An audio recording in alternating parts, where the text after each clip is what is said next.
Now that the Blender 5.1 is here, MegaCitigen 5.1 is finally out. Let's briefly review what's new in MegaCitigen 5.1. Number 1. Improve UIs. Now you have bigger thumbnails to see your options more clearly. And the UIs of the crowds and vehicle controls panel have become more concise and intuitive. Number 2. New Asset Pack Management System. Now you can add, remove, or replace assets to the new Asset Pack panel, where you can install and load new asset packs. Number 3.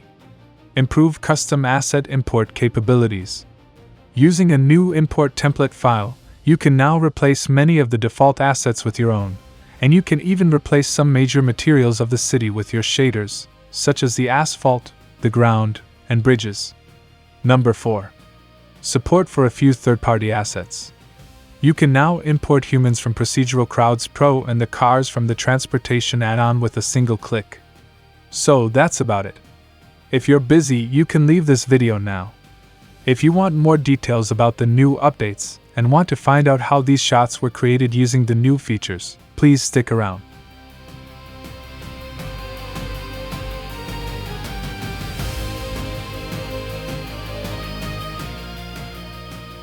Thank you for staying.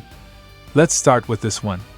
This time, we'll focus on using our new Asset Pack panel rather than designing a new city. MegaCitigen 5.1 comes with 3 asset packs by default. You can get the latest list of available asset packs by clicking Browse Available Asset Packs. Let's check out the Neo Manhattan Asset Pack. I've already downloaded it. When you purchase a MegaCitigen Asset Pack, you might get 2 versions, one for MegaCitigen and another for Citigen Ultimate, if the contents are the same. Please be sure to use the version for MegaCitigen. Drag and drop the zip file to the MegaCitigen Asset Pack panel, and click OK. It will show up in the thumbnail when installed. Once the asset pack is installed, you have several options to use it. Let's try adding them to scene assets first. Now let's try replacing scene assets. So you get the idea. It seems that we don't have enough buildings to see the full diversity of building shaders in the Neo Manhattan Asset Pack. Let's raise the resolution to see more buildings. There we go. We can always go back to our default library by using the default asset pack. Let's select the Sci-Fi 001 default and click Replace Scene Assets. Now, let's check out how the UIs of crowds and vehicles control have improved. Let's bring back the default crowds and vehicles to activate the UIs. So, now the UIs are more concise and straightforward. We see there are 2 types of crowds to control, those on the streets and those on the riverside. And the vehicle controls? We have 5 groups of vehicles to control. Those on one-way bridges, those on riversides, those on main streets and 8-lane bridges, and those around building sidewalks. And lastly, the flying vehicles. Now let's check another new feature, importing assets from Procedural Crowds Pro and the Transportation add-ons. When they are installed on your machine, MegaCitigen will automatically detect them and display their import buttons. As for the Procedural Crowds Pro add-on, its asset folder in the Preferences tab needs to be properly set for this to work. Click Import Procedural Crowds Pro Assets, and click OK. As for the Transportation add-on, it is a lot simpler. If you have more than 16 GB of RAM, check Try to load all assets. If not, leave it unchecked, and click Import Transportation Assets, and click OK.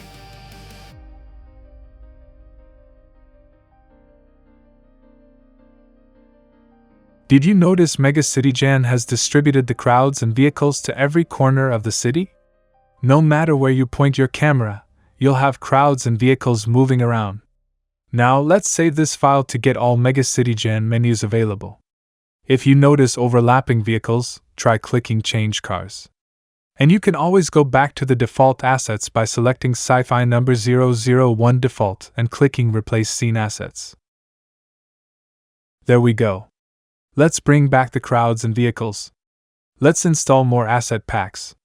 I have downloaded them already, so let me try the destroyed city first. Drag and drop the zip file onto the panel, and click OK.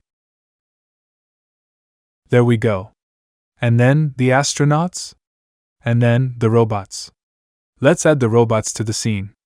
Every time an asset pack gets applied, the crowds and vehicles get turned off. Let's bring them back. Here we go. So we see the robots mixed with the human crowds walking. Let's get this scene into an establishing shot of this sci-fi city. But before we proceed, we need to check the animation of crowds and vehicles, because we have changed the original resolution of this city. Let's do the 5-frame check. Let's limit the frames from 1 to 5. Let's focus on one figure on the riverside. Mark the tip of his toe and go to the last frame. His foot stays at the same spot. Perfect. Let's move our attention to the people on the street. Click. And move into cursor location. This guy's feet is buried under the sidewalk. Let's adjust the vertical footings. That looks enough? Now, let's check the tip of his foot and move to the last frame. His foot is slipping. Let's adjust the speed to keep his foot in the same spot. There we go. That's all you need to set the animation of all the crowds in this city. As for the vehicles, we can keep the original animation because we haven't changed the overall size of the city. Now, let's start the standard workflow of creating animation shots. Let's bake the scene into layers.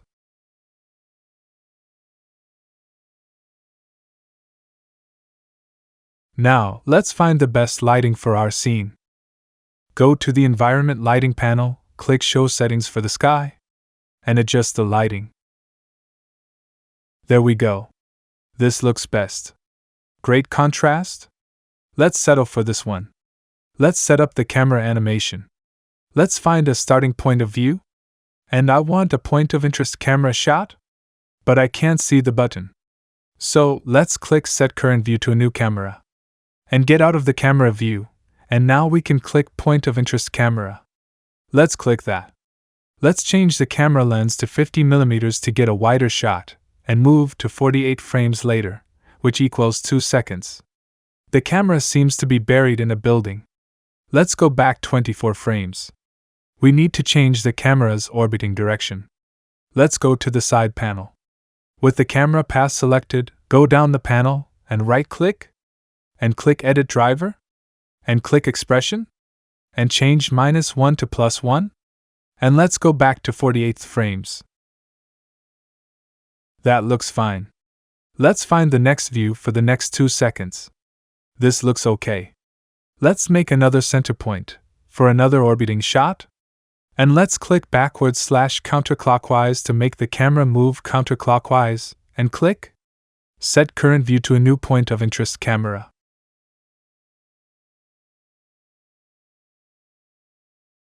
And let's change the lens to 70mm this time.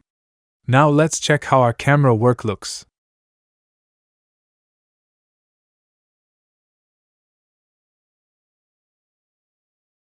Well, that looks okay.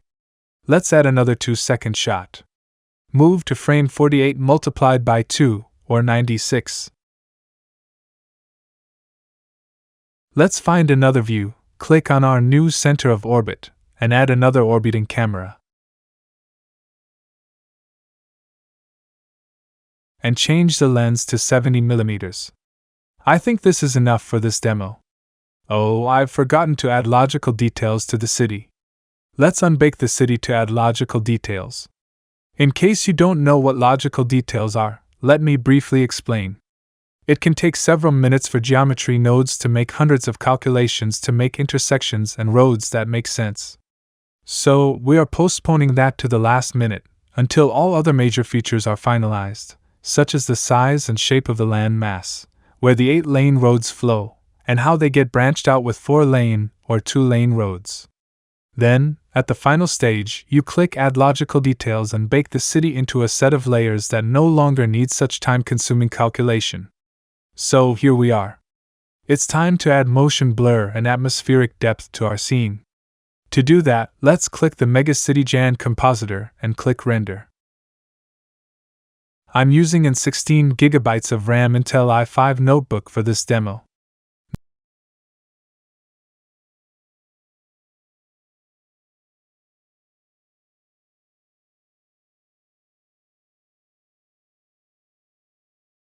Now, we need to find the right haze color. Let's get the raw render view and sample the color of the sky near the horizon and set how far the haze will start to appear in meters. In this case, 3000 meters. And connect the vector node to the viewer node. And let's raise the samples to smooth out the motion blur.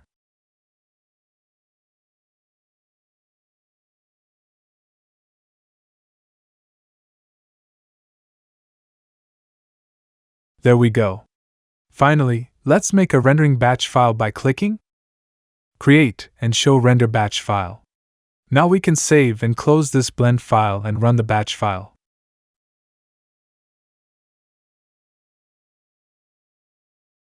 In this case, an out-of-memory error occurred. In such a case, open up the batch file, raise the dicing rate a little, save the file, and run it again. And here's the final result.